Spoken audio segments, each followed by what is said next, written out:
Welcome to the 3 Down Nation podcast. I'm Justin Dunk, joined by John Hodge and JC Abbott. Today, we're discussing the CFL going full steam ahead on expansion efforts. The first edition of 3 Down Nation's 2023 CFL Mock Draft. A Winnipeg store taking a shot at the Saskatchewan Roughriders. Two players with Canadian ties making bank in NFL free agency. And the passing of legendary CFL and NFL coach Bud Grant. But first, the Montreal Alouettes have officially been sold to local billionaire Pierre Karl Péladeau. The 61-year-old tried unsuccessfully to buy the Montreal Canadiens in 2009 and has been unsuccessful since in his attempt to bring an NHL team to Quebec City. He also briefly served as the leader of the separatist Parti Québécois from 2015 to 2016. Péladeau spoke at a lengthy introductory press conference and made it clear that he bought the Alouettes for the value it brings to the community, doesn't appear concerned with trying to turn a profit. What are your thoughts on his purchase of the franchise? I had some skepticism because of Péladeau's history, and I was very intrigued to see what he would be like in front of the media at the introductory press conference. And to me, he said all the right things. You never want to see a CFL owner stand in front of the crowd and start talking about profits or revenue, because then you know they're not going to be in it long term. Of course, Pierre Karl Péladeau wants to make revenue. He wants to make the Alouettes a profitable franchise, but he seems to have his feet on the ground and understanding that that's a long-term play, that this is going to take significant investment. And he understands that this is a move for the community. It's a move of civic pride. He talked about being a proud Montrealer. That was music to my ears in terms of putting my mind at ease about the future of the Alouettes franchise when you have a deep-pocketed owner who seems, at least publicly, to understand what owning a CFL franchise is all about. The one sort of red flag that got thrown up in this press conference, though, was when he was discussing TV broadcast rights and his relationship with Bell Media, which, of course, owns the CFL's official broadcaster, TSN, and their French language affiliate, RDS. This is a very contentious relationship between Péladeau's company and Bell on a number of fronts. He talked about how competition is great and how Bell now knows what they're capable of. It's clear that there is going to be a little bit of friction there going forward, and Péladeau may indeed be thinking long-term about taking a run at some French-language broadcast rights for the CFL, which has traditionally not been something the league has done and separated it from the rest. So this is going to be a very intriguing dynamic going forward in terms of one of the CFL's newest owners, most powerful owners in terms of how much money he has behind him, being in conflict with the league's most important financial partner. I don't think that Péladeau's broadcast wants potentially are a red flag. If anything, this could be very beneficial for the CFL. And guys, we see it all the time on the site when we write about anything that has to do with TSN. There are a lot of fans out there that feel like it could actually be more beneficial for the league if there were games on multiple networks. Now, I need to preface that by saying TSN has done a remarkable job. They pay in and around $50 million for those exclusive broadcast rights currently to broadcast all of the CFL preseason games if they wanted to, the regular season games, playoffs, and of course the Grey Cup. So TSN has certainly been a great partner for the CFL in terms of the money that the league is deriving from that broadcast partnership. All that to say, though, if there were games on multiple networks, which I'm sure Péladeau is angling for, and for the uninitiated, TVA Sports has a connection to Rogers, which of course owns Sportsnet.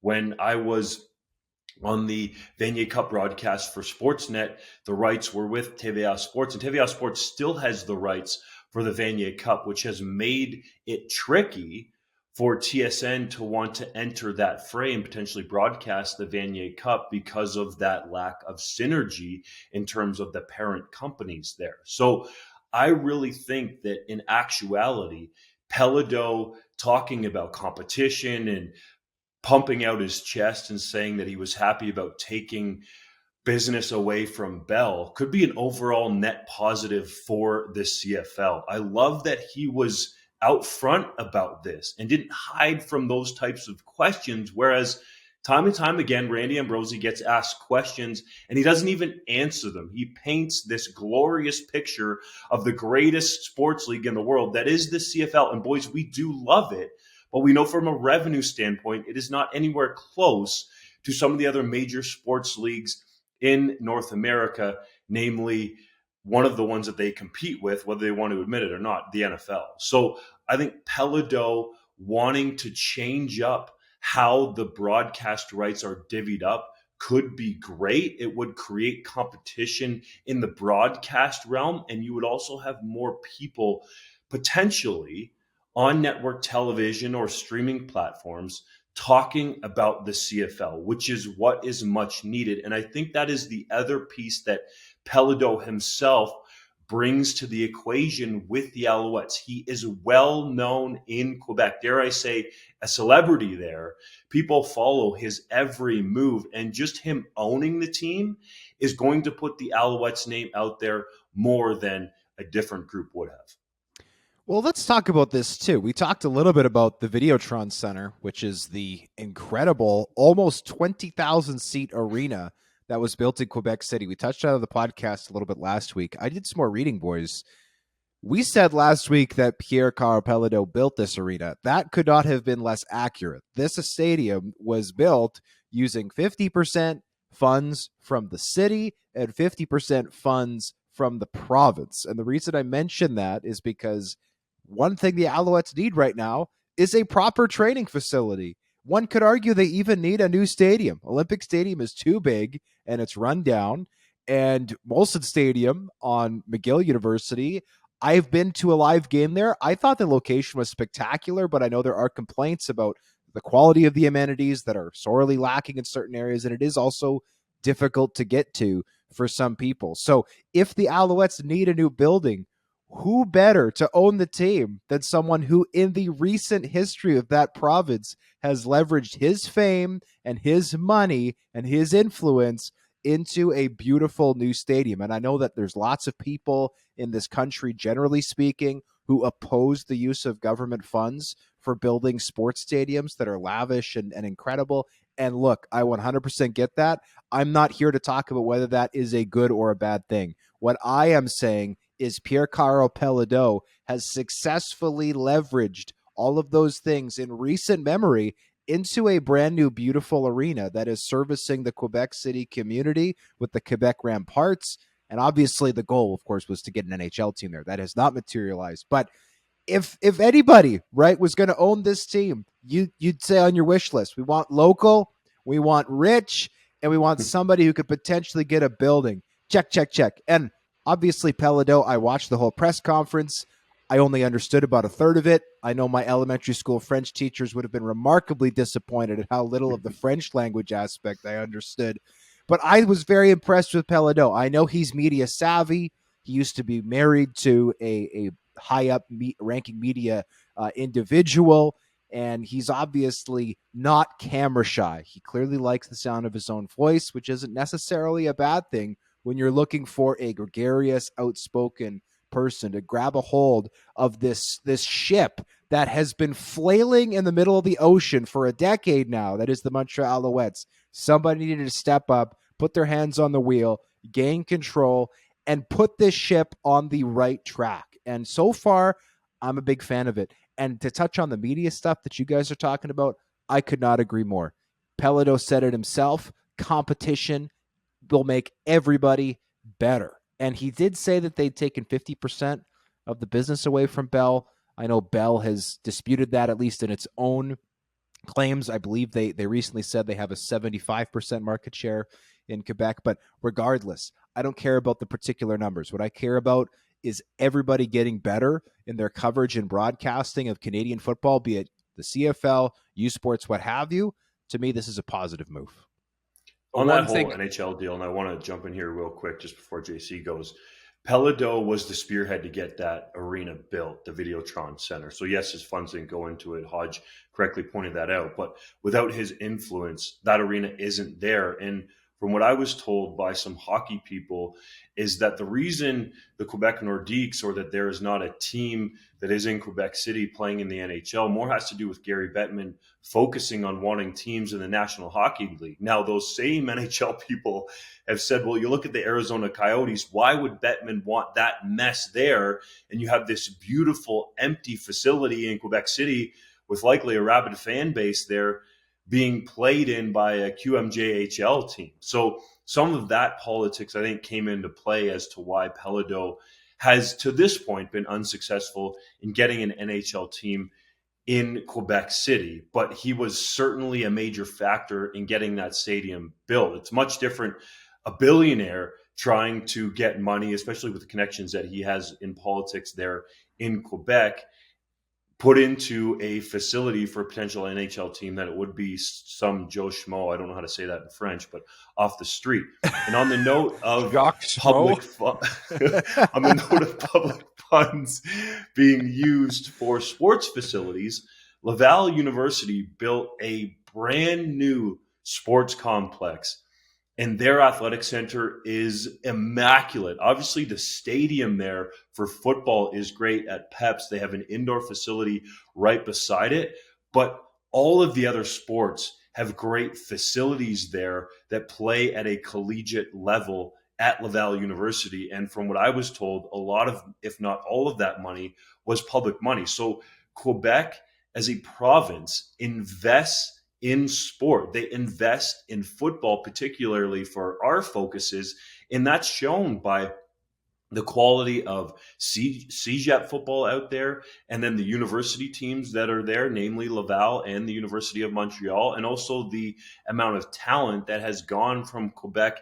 into the NFL. Laurent Duvernay-Tardif being one of them, Anthony Auclair, a Laval graduate, being another. So Quebec invests in sports. And as Hodge mentioned, whatever people out there think of that investment, they can have their own opinions about it. But it's clear that's what Quebec does. And Péladeau, being the spearhead here, could help reinvigorate the Alouettes franchise with a practice facility, or potentially a retrofit or a new stadium for the Owls to play. And I got two quick things on that. First, as a Winnipegger, I know a lot about Gary Bettman not wanting to put NHL teams in Canada. Okay. I know full well.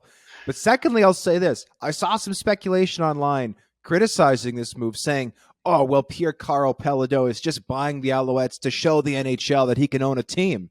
To that, I say, great. That sounds fantastic. You're telling me that Péladeau is going to spend the next 3 to 5 seasons being the greatest owner ever in an attempt to lure. It doesn't matter if he dumps the Alouettes after that. If the Alouettes can get 3 to 5 years of just great quality ownership, then they're going to be in a much better place than they have been arguably ever. So to me, I don't care if Péladeau sees this as a stepping stone. To me, it means the Alouettes are going to be treated like an absolute A-plus first-rate franchise. And we know that quality ownership not only wins on the field, but off the field. So to me, that is also not a negative. In fact, I think it is a huge positive for the Alouettes if that is in fact Péladeau's plan. And the one thing I do want to jump in with here, and to touch on Dunk's point, that facility at Laval came about because of another wealthy Quebecois businessman pushing it forward in Mr. Tanguay there, who is such a power broker in terms of the Laval Rouge et Or and what they've become in the province of Quebec. You wonder if Péladeau can become that on the professional side, which the Alouettes have never really had. And the one thing I'll add to your checklist from earlier, Hodge, when you're going down the list of all the things that you want to see in a new owner and how Pierre Karl Péladeau hits on them, the last one, the media connections. And I don't think we can hammer this down enough. We've talked about it on the broadcast side, but simply from a publicity side, Pierre Karl Péladeau, even though he's keeping Quebecor and his company sort of at arm's length from the Alouettes at this stage, right? It's a personal asset. There is no doubt that all of his companies are going to be focused on trying to elevate his personal asset as well. And what that means is more coverage for the Alouettes on TVA Sports, more coverage for the Alouettes in print journalism, in his Francophone papers, all things that are desperately needed. All of a sudden, there is focus going to be placed on the Alouettes that wasn't there before, and more people are going to see it. That means more butts and seats and a better franchise down the line. Randy Ambrosie was in Winnipeg, Hodge's neck of the woods, on Tuesday to formally announce the 112th Grey Cup being played at IG Field in November 2025. Hodge, you reported the goodies from the presser, including what the commissioner said about the league turning its focus to expansion. Do you think the CFL is going to make substantial, tangible headway on adding a 10th team in the coming months? I mean, my short answer is no. I think the CFL is right to make this their next focus. Ambrosie talked about how the last 6 weeks have been 100% focused on the Alouette sale. That is now done. He talked about how obviously getting the Grey Cup awarded. And by the way, the CFL is making a concerted effort to award Grey Cups earlier. It used to be that Grey Cups were announced around 18 months out. They've now added a year to that. I asked if we're going to get an announcement about 2026 sometime soon, and Ambrosie said no, probably about this time next year. We'll learn where the 2026 Grey Cup is. By the way, if I was a betting man, I put my money on Montreal because they haven't had it in the longest. They haven't had it since 2008. It's been almost 20 years if they get it in 2026. And who knows? Maybe there will even, this is very wishful thinking, but maybe there will even be a facility there that they could use for that, a new one that they could use for that game. Péladeau can build it that quick? Hey, if Péladeau can build a 20,000 seat arena in Quebec City in 4 years, who's to say what he could do with modern technology in Montreal in 3 years? But we'll see. Anyways, and obviously they could host it at the Big O as long as they throw some lipstick on it and, put some duct tape around the girders that are collapsing and all that. But anyways, side point, getting back to the question, which is Halifax, this is something the CFL has been tacitly working towards, it would appear, for 40 years. And for all the success that, the economic reports saying, a $12 million impact in 2022 for Touchdown Atlantic in Wolfville, Nova Scotia, where you both were. The first Touchdown Atlantic was in 2005, guys. Like if a child was born when the first Touchdown Atlantic took place, they're graduating high school this year. Like, this is not a new phenomenon. This is something that the CFL has peddled with for far too long. It's time to take action. Now, you need an owner, you need a stadium. They've had people interested in becoming the new owners of this team. What they do not have is a stadium. They've since pivoted to a what Randy Ambrosie calls a temporary permanent solution, where an existing stadium is refurbished and upgraded and expanded and potentially, right, could serve as a permanent facility in the future, or a better, more permanent solution could be fixed in the long term. But to me, this is something that is a huge priority for the CFL. There's a million positive reasons, I listed them in my column today, for the league to expand. And honestly, I'm almost of the opinion at this point that the league's power brokers, and by that I mean the existing teams with their governors and the league office itself, should consider owning this thing, at least for the start, right? We've seen upstart leagues, albeit not terribly successful ones down south, use that business model where the league owns all the teams with the long-term plan of selling them off and getting their investment back. Who's to say that the league's 9 teams and the league itself could, and obviously there'd be losses early, but you've got 9 more regular season games. You've got far more tickets. Yes, you've got more expenses, but you're also garnering a lot more revenue from having a 10th team. And also, boys, you've got a balanced schedule, which doesn't have these awkward buys that nobody likes, randomly dispersed throughout the year. So to me, if the CFL is serious about this and growing all those revenues that could be had out east, they need to make this happen. They need to make it happen quickly. And in my opinion, they should be ready to even go as far as to own it. This is my opinion. Own it themselves and look to secure a long-term owner in the long term. It's absolutely crucial for the future of the league to add a 10th team. And we can't emphasize that enough. In my mind, it's truly the only way to see substantial revenue growth within Canada. As much as we can improve things here and there and make different franchises better and more fiscally responsible, adding another team is really the only way to tap into some of these markets that haven't been exploited in Canada yet. That's the reality. That's why the league is focused on it, as well as for some of the scheduling things that Hodge just touched on. I think this shift in mindset from the CFL from a permanent, professional stadium to more of a temporary permanent setup is significant. And I think it shows just how invested they are in making this happen sooner rather than later. Now, I have some concerns about that setup. Where it's being proposed currently at St. Mary's University. We were there last year. I didn't necessarily see a space that would accommodate the type of stadium I envisioned. We'll see how it looks for this year's Touchdown Atlantic. I'm intrigued to see that. But also, this is something that's been done in the past in Halifax. And it's been done successfully to an extent.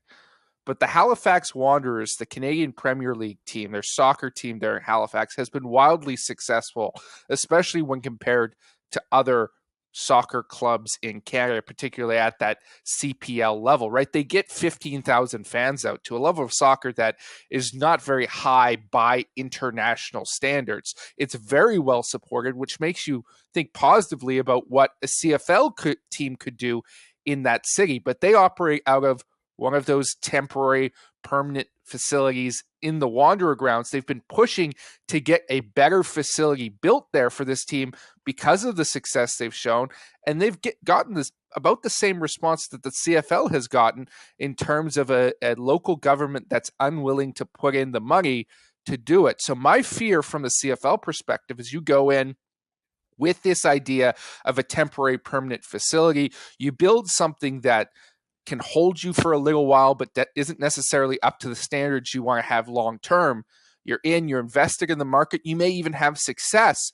What happens down the line if you have a successful franchise and all of a sudden the city of Halifax you go to the city of Halifax asking for money to build that permanent stadium that you've earned and they still say no? What happens then? Because this temporary permanent facility has a shelf life, right? You can't use it indefinitely. At some point, you need a professional caliber stadium with professional caliber facilities around it for the players, for the fans. And that's my fear, is that you won't get that at any stage. I've got a solution for you, JC. Just like what's going on in Hamilton with the Tiger Cats and Forge FC, the Halifax Wanderers, and let's say in this case, for fun, the Atlantic Schooners come together and build a stadium, because more home dates is going to benefit however that dynamic comes together. You can't have a CFL specific stadium with just regular season home dates. And of course you can have one preseason game and maybe a playoff game. You have to have more dates in there than that. And I think that would be the way that if the municipality of Halifax isn't going to give you a lot of money or any money, then you need to talk to the owners of the Halifax Wanderers and get an idea of what their appetite is for a stadium that would be multi-purpose. And that's what Mayor Mike Savage told me back in the summer, JC, when you and I were in Halifax, that CFL specific stadium will not happen. It needs to be a multi-use facility for the Halifax government to consider putting money into it. And it wasn't too long ago that there was a vote that passed in Halifax to give the CFL conditionally, or the Atlantic Schooners, I should say, $20 million towards a stadium. Like, that was one major step that had gone through pre-pandemic. Now it's much different in this, I guess we'll call it post-pandemic world that we're living in, with what governments have had to deal with financially. But I think there is an avenue there. And to me, it's very easy. You play at St. Mary's University, you put as many seats in there as you can, you create the demand, you create the excitement, you show the sustained economic impact in that city, and then your case is stronger to go to the Halifax government. Is it risky? Yes. But some of the things that these CFL owners have done, let's say, namely Bob Young investing his money in the Tiger Cats when they hadn't turned a profit in a long time and making them a sustainable business entity, was something that he wanted to do because he was local, but also from a business perspective, he lost money and there was some risk there. He was one of the main backers behind the Canadian Premier League. And of course, Forge FC, the team that he owns in Hamilton in that same stadium as Tim Hortons Field, was risky to start up that league. There was no market share out there, or there was no proposal that was showing you, well, if you put this league together, soccer fans will come. So there's going to be some risk. And as Hodge alluded to, the first TD Atlantic game was played in 2005. At some point, we're either going to poop or get off the pot, hopefully with the CFL. Let's either stop talking about it or go and have some action with it. Now, I understand that that's going to cost the CFL a lot of upfront money, but there's people around the league that feel like the expansion talk at times is a nice diversion for the CFL office to point to and get fans and media to talk about expansion when really they should be looking at some of the other issues with the league. So at some point here, I hope that the league can find a way with this temporary permanent setup at St. Mary's University where they already play football, and it's great. It's close to downtown. It would be accessible. You could ideally get the students out there to the game, get a younger audience engaged in it. And in this content world, more games equals more money. And you can fix up the schedule. You can move it up, as Ambrosie has talked about. They would like the Grey Cup to be earlier in November. There are so many reasons why this should happen. And I really like Hodge's idea. Of course, it's an opinion, but of the league and its stakeholders coming together to get this thing off the ground. Because I think in the long run, it could be beneficial. Risky, yes. And are we talking about other people's money? Yes.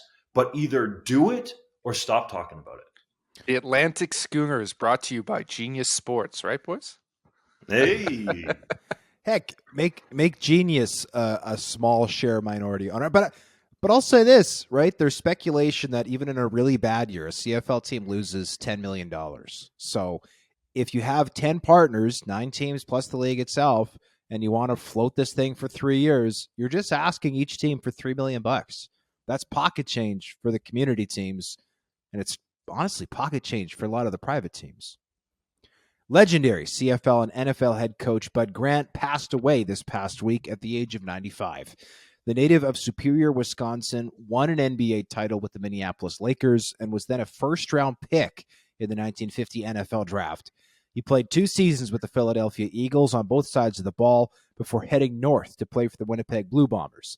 In 1957, he became the youngest head coach in league history at 29 and led the club to an era of dominance, posting a 102, 56-2 record with 6 Grey Cup appearances with 4 wins. He then became the head coach of the Minnesota Vikings in 1967 and held that role for 18 years, going 158, 96, and 5 with 4 Super Bowl appearances. JC, how will you remember Grant? As one of the greatest all-around sporting figures of all time. Like, you just listed off the resume. As a player alone, they simply don't make people like Bud Grant. You're talking about a guy who played professionally in the NBA. That was not a misquote by Hodge there. He played in the NBA, won a championship in professional basketball before going to the NFL. He led the Eagles in sacks one year.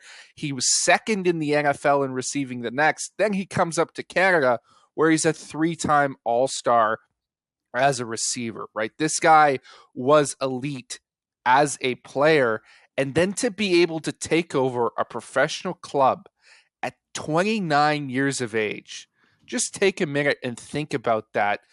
The amount of pressure, the amount of things you have to deal with, coaching guys, many of whom you played with, many of whom who are older than you.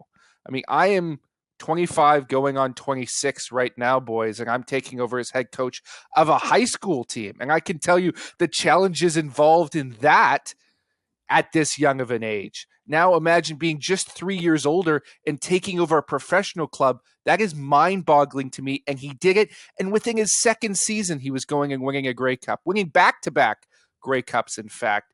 We will never see another player or coach like Bud Grant. He was simply in a class of his own.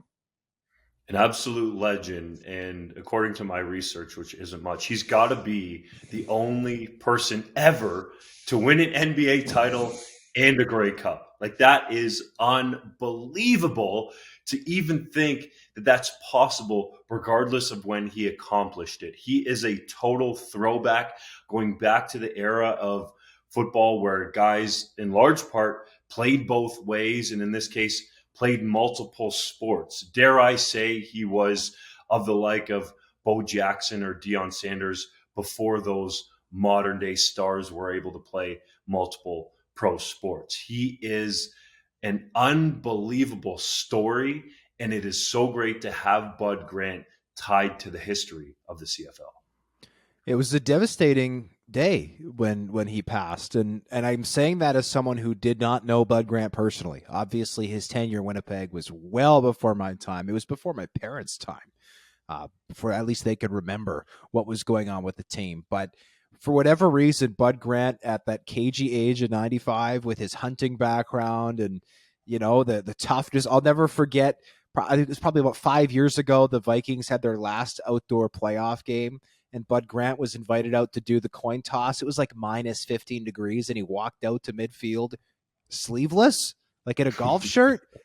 He was, I think, 91 at the time. Like, an unbelievable image. And it sounds silly to say, boys, because obviously life happens, but there was, I guess, just a part of me that assumed Bud Grant was going to live forever. Because if ever there was a person who could live forever, it would be Bud Grant. So, Bud Grant, we miss you. Condolences to your friends, your family. Thank you for spending 95 years with us and all that you contributed to the game on the north and south parts of the border. Two names Canadian football fans are familiar with hit big in NFL free agency as defensive lineman David Onyemata, the pride of the University of Manitoba, signed a 3-year, $35 million contract with the Atlanta Falcons, and former Calgary Stampeder linebacker Alex Singleton re-signed with the Denver Broncos on a 3-year deal worth $18 million. What did you make of those two contracts, Don? Both great stories in their own right. David Onyemata did not start playing football until he got to the University of Manitoba. Now he is a multi-millionaire after picking up the sport due to the patience of Brian Dobie, the head coach of the Bisons, and that coaching staff there. He is repped by Tom Brady's agent, and he saw that talent in him, and I think that really helped him get boosted up the draft board to be taken in the later rounds of the NFL draft by the New Orleans Saints. Now he goes to a division rival and gets paid, I think, what his worth is. He's a real disruptive presence in the middle of the defensive line. And you look at Alex Singleton, a guy who got a crack at the NFL coming out of the University of Montana, but didn't stick. Finds out that he has Canadian status, goes into the draft, somehow falls to, I believe it was the 6th overall pick to the Calgary Stampeders. I think there was a little bit of gamesmanship going on there from John Hufnagel, putting out some smoke screens about him maybe getting another shot in the NFL with the New England Patriots. That didn't happen. Plays exceptionally well for the Stampeders. Probably should have started there from day one, but it took around until midseason in his rookie year.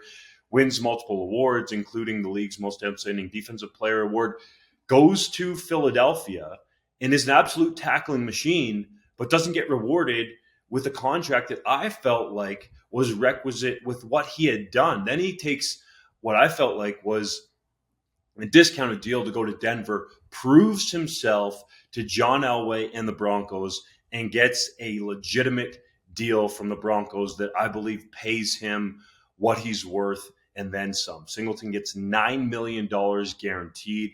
Of course, that value, as JC mentioned, is worth up to $18 million. That's life-changing money for Singleton, and I think he deserves it because he continued to stay at it. And this is an example of when some people say, oh, well, that guy will never get a shot in the NFL, or this guy will never get a shot in the NFL. Not just Singleton, but Onyemata as well, of people staying at it. I mean, McLeod Bethel-Thompson probably has his hand up saying, yeah, I'm in that group, I'm going to stay at it. His age, I think, is working against him. But who are we to have an opinion against these guys who believe in themselves enough to keep that dream alive? Because not all of them are going to get this kind of life-changing money. But the second that you don't believe that that's possible, how is an NFL team going to believe in your abilities? And you'll never probably get to the level that these two have of financial wealth and their standing in the NFL. Yeah, the guaranteed money is what matters to me, right? This is an NFL contract. NFL contracts, like CFL contracts, aren't even worth the paper they're written on unless there is that guaranteed money included. Onyemata has $24.5 million guaranteed on his extension. Singleton has $9 million. Now, for context, Onyemata made $30 million over a 7-year run with the New Orleans Saints, which means at minimum, boys, his NFL earnings will be $54.5 million. Not bad for a player who didn't start playing football until 2011 at the University of Manitoba. And then Singleton, for all the success he's had, middle linebacker is not a position that pays a lot of money in the modern game. Only made $3 million over the last 4 years. And I know for a normal everyday person, $3 million is obviously an astronomical amount of money. But when you talk about the NFL, $3 million is not terribly a lot, relatively speaking. The $9 million on his contract that's guaranteed should mean that he never has to work another day in his life unless he wants to. And he could potentially even take care, obviously, of members of his family, friends, whoever he wants to. That is suddenly generational money. So congratulations to both of them. Well-deserved. We know how hard Alex Singleton worked. We know how hard David Onyemata worked for this. Good for them. We've touched on the story of Onyemata a couple times here and how he started at the University of Manitoba. I saw this on Twitter, so this is an original thought. And I don't remember who did it, so I can't credit them. But I thought it was a great comment that I saw. Onyemata showed up at Brian Dobie's door because a friend told him he should play football. That has to be the greatest friend in the history of friends. Like, I hope he's getting some kickbacks here because that guy changed Onyemata's life in a way that very few people can ever do. I mean, he is living lavishly. He's sacking Tom Brady.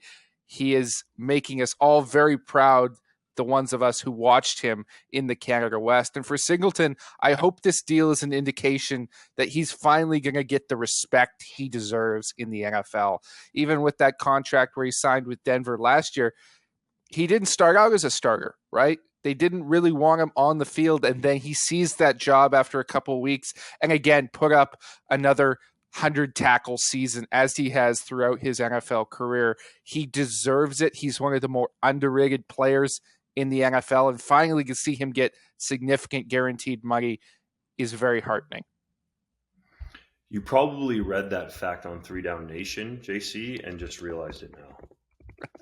Well, I knew the fact, but I saw the comment that it was the best friend ever. Someone else did that. I'm not joke stealing here. I'm not joke stealing. And it's some breaking news. Do you guys want to know the name of that friend? John Hodge. I'm kidding, but I wish.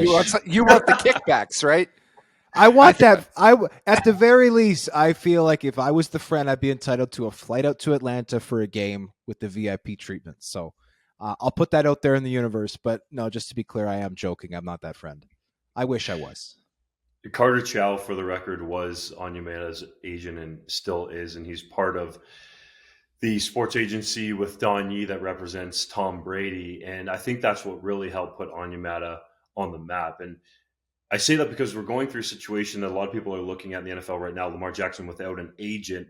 And I don't think it's going to work out as well for him as it could have if he had an agent. So Carter Chow being tied to Onyemata really gave Onyemata some name power because Chow was starting to tell teams how good that he was. So I think that boosted his draft stock in and of itself. Of course, you have to have the measurables, and he absolutely had a ultra athletic testing day there at the University of Manitoba where a bunch of NFL teams showed up. And it's not like these personnel evaluators or talent evaluators are clamoring, no offense, Hodge, to come up to Winnipeg in the winter to watch an athlete, but he was that good to draw a bunch of NFL scouts there and then get taken, I believe it was in the 4th round of the NFL draft. Is that right, fellas? 4th round? Yes, and the Saints traded up to take him. Yeah, I think they traded 2 5th-rounders. 2 fifths to get it. And yeah, and by the way, in other news, ESPN reported today that the Saints have signed Canadian defensive lineman Nathan Shepard. So obviously, the Saints losing Onyemata in free agency, they thought, we need to go find another Canadian defensive tackle. I love, by the way, that the Saints appear more committed to starting a defensive tackle who's Canadian than some CFL teams do. And there's no ratio down there, boys. Hodge, your much anticipated first mock draft is out ahead of the upcoming CFL Combine in Edmonton. You've got Peterborough native Jared Wayne going first overall to the Ottawa Red Blacks out of the University of Pittsburgh. Why do you have Wayne going number 1? Well, I've got Wayne there because I don't think that he has a great chance of getting drafted. This year's NFL draft is loaded at the receiver position. That's not a slight against him. He was a second-team All-ACC selection this past year, had almost 1,000 yards in what was a pretty run-heavy attack at Pitt. That being said, Jared Wayne, I don't think is a burner. I don't think he's a guy who's going to run a 4.4. He's 6'3", 200 pounds. I think he's probably going to run in the 4.6s, which is generally not where NFL teams want to see prospects run. I'd also quickly point out that some incredibly impressive NFL receivers in the modern and historic game ran around there, and a lot of great CFL receivers have ran along there. I think, if I remember correctly, Adarius Bowman, who could very well end up in the Hall of Fame, ran like a 4.75 back in the day. So to me, Jared Wayne, depending on his NFL interest, will be a candidate for that first overall pick. We know that Ottawa needs to upgrade their receiving core. I don't care if you're talking Canadian or Americans.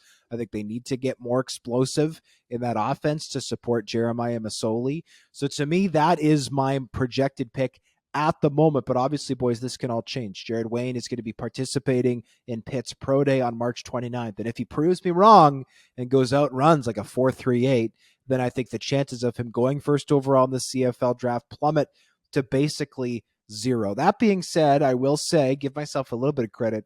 In my first mock draft last season, of the 9 players I mocked in the first round of the draft, 5 got taken in the first round.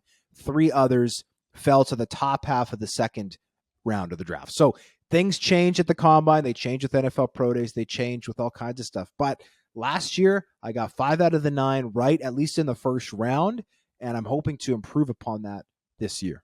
Come on, Hodge. Not good enough. We need all 9 to be accurate. Come on. Well, I'll say this. Expectations of perfection here, Hodge. Well, the mock, I'll say this. If you ever want to feel stupid, make a mock draft, because you'll get it just the way you want it. You get it perfect. And then you come back to it the next day and you look at it and you're like, this is the worst thing I've ever seen. And you change everything. And then you come back the day after and you change it back to the way you had it. Like, it is a very, very difficult exercise, one that is often done in futility, I will add. It's fun, but man, it's challenging, and I'm hoping that I'm able to improve my accuracy this year, and then also improve my accuracy, obviously, on the next edition of my mock draft, which I anticipate will be out sometime between the Combine and the draft on May 2nd. That's exactly why, Hodge, I am happy that you do the mock drafts now, because I feel like there is so much wasted time that goes along with it. Battling smoke screens behind the scenes of people trying to get you to put guys in the first round that they really don't even think have a chance to go there. And I think, if memory serves, and I forgot much of this, which I actually am kind of happy about, the best year that I ever had in the first round, I think, was 6 out of 9. And I remember hitting Evan Johnson to the Ottawa Red Blacks. And apparently Marcel Desjardins got upset with all of his personnel staff there, saying, how the heck did Dunk know this in his mock draft? You still got the guy, so why does it matter? But it is extremely hard. And for people that continuously ask Hodge where the mock is, part of the reason why it doesn't come out super early is because there's a lot that goes into it. And he's trying to be as accurate as possible with all these people trying to get him to think in different ways about stuff that's actually not going to happen and divert his attention elsewhere. But this is the truest mock draft of them all, through and through, not just the first round, but overall. Hodge usually has guys in the right ranges, except for the absolute surprises that some scouts like to keep ultra secret. Like Cole Nelson? We talk about Cole Nelson now? Well, Yes. Don't remind me about Cole Nelson. I don't remind the Edmonton about Cole Nelson. Well, they don't want to be reminded either. There Or are Buck also Sunderland. there are also times where teams just go completely off the board. But and I will also say, and this is in my mock drafts, it is informed speculation. I am trying to be accurate with predictions, but at the same time, I do like throwing my own analysis in there. And there have been times where if teams took not all the time, I'm off base sometimes. Full admission on my part of that. But there are times where looking back at some of my previous mock drafts, teams would have been smarter to go with my selection than the guy they ended up picking. That's the Now way time. it goes. It's no time for Hodge's heritage moment. Go ahead, JC. Before we move on, I do think we need to speak a little bit about Jared Wayne, because we made this all about Hodge and not about the guy he's got number one overall. And I will say, if it were to take place that he goes direct to the CFL, he would be an impact player right off the bat. I really believe that. He's an excellent route runner. He's extremely physical across the middle in my mind. The son of a former CFL linebacker. He would be an excellent addition to any team. And I bet Ottawa's hoping you're right, Hodge, and that he's there. Well, and I'll also say this. I've talked to individuals around the league who are convinced that Jared Wayne will be a career NFLer. I've also talked to people who think he's going to be in the CFL next year. So there's a debate amongst some of those folks, some of whom, as Dunk said, could be purposely trying to mislead me. So it's a tough exercise, but it's a fun one. As much as as much as it drives me crazy sometimes, it is fun. Hodge's heritage moment. On this day in 1965, 9 player representatives from each of the league's 9 teams flew to Toronto to meet with John Agro, who became the first legal counsel for the CFL Players Association. The CFLPA tweeted about it today, following a prompt from the CFL Reddit Twitter page. He posted a screenshot of an article from the Hamilton Spectator dating all the way back to this day. Almost, what is that, boys? That's 60 years ago? My goodness, long time. Dunk, what does the CFLPA mean to players in this league? It's come a long way, especially in recent years under the guidance of President Solomon Elimimian, and it means that players more and more are getting fair contracts and also a fair split of the revenue. That was a major part of the last deal, was the revenue sharing with the players, and I hope that the players can secure more of that in the future as the league hopefully gets itself in a position where it's more stable financially. I think Pierre Karl Péladeau will help do that. One interesting note, Sportsnet anchor Carly Agro is the proud granddaughter of John Agro, who got this whole thing started. So I think the players need to know this history because it's important and it helps them now in the modern day. Yeah, it's absolutely vital. And you look at some of these upstart leagues south of the border trying to unionize now in the early days. The CFL has been at it for 60 years. It's why our players, our game is in a much stabler place than anything else. It's because the union plays such a vital role in that dynamic. Let's go to the 3-minute drill. A CFL fan used artificial intelligence to create art depicting all 9 teams. Hodge, which image was your favorite? Mine's Ottawa's, but maybe I'm biased because Ottawa's looked strangely like me. It really did. And if you haven't seen it, there have been multiple memes made about me and the Ottawa Red Blacks lumberjack, which I think, by the way, is fantastic. I'm flattered. Paul McCallum told the First and Now podcast that he temporarily unretired to join the Lions in 2016 following a chance meeting with personnel man Neil McAvoy after having a couple drinks at a late season Riders game. How funny is that? I think it was a great story. And those drinks, of course, were with the Saskatchewan premier at the time. That sort of got glossed over in the story, Hey, but that's who he was drinking with. Brad Wall follows me on Twitter, which is maybe my proudest thing that I've accomplished on social media. The other funny aspect of this, of course, Paul McCallum admits he had not kicked in a year before getting that final contract with the Lions. He went 4 for 4 the very next week. Henry Burris is no longer with the Jacksonville Jaguars following a 1-year stint as the team's offensive quality control coach. Do you think he'll get another NFL gig? It's possible. I mean, he got that gig after he had accepted a job with the BC Lions. So I think some things can happen here, even though people might feel like it's a little late in the process. He was at the NFL Combine doing some networking, and I think something could come out of that for Smiling Hank. A Winnipeg Restore location puts Saskatchewan Roughriders gloves on sale for $1, just a loonie if they still exist, with a sign that read, "Ugly Gloves." Would you pay $1 or a loonie for Riders gloves? Of course I would. Yeah, I like the Riders look. And at the very least, I could turn around and flip them to Rider fans for a large profit. $1? You kidding me? The Argos added Canadian receiver David Unger III, who recently spent time with the Hamilton Tiger Cats. Is that a good fit? A depth addition, particularly if Toronto opts to start 2 Canadian receivers at any point next season. They've got Curly Gittins Jr. He's a lock. Jean Brissett's going to have to get an opportunity at some point. Unger can be a depth piece in behind those two guys. Former CFL head coach Jamie Elizondo has been demoted by the XFL's San Antonio Brahmas, moving from offensive coordinator to receivers coach. That must sting, right? Ooh, it has to. It's not been a good string recently for Elizondo in the XFL or the CFL, considering his season at the helm of the Edmonton football team. And there are probably some people in the CFL saying, "I told you so." Elizondo had a bit of a reputation for having a massive ego for what he had done in Ottawa, and I think turned off a lot of people, which is why it might be hard for him to get back in the CFL. In a story you broke, Hodge, the Los Angeles Rams tendered the contract of Canadian defensive lineman Michael Hoyt, keeping him with the team through 2023. Is that a smart move? It is. He was undrafted in 2020, spent a couple of years, 1 year on the PR, 1 year in a depth role. He had 4.5 sacks last year, boys. This guy is becoming a bona fide starter. They've invested in him, and it's time for him to get a chance to be a full-time starter, in my view, in 2023. The BC Lions have created a new ticket program to help fans on Vancouver Island and the BC interior get to games this season.